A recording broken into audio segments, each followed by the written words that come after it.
Bismillahirrahmanirrahim. Assalamualaikum warahmatullahi wabarakatuh. Saya kembali mengajak seluruh ASN pemerintah Kabupaten Aceh Besar bersama seluruh masyarakat Aceh Besar. Mari sama-sama kita membantu saudara-saudara kita yang membutuhkan darah saat ini, yang sedang dirawat di rumah sakit di Aceh Besar dan Banda Aceh. Kita lakukan rutinitas donor untuk membantu sesama, karena masyarakat Aceh Besar saat ini yang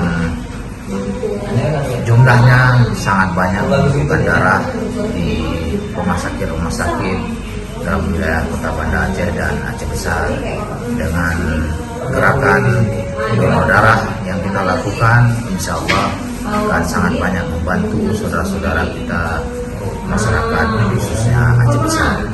Ayo donor darah, membantu sesama dan menjaga kesehatan. Assalamualaikum warahmatullahi wabarakatuh.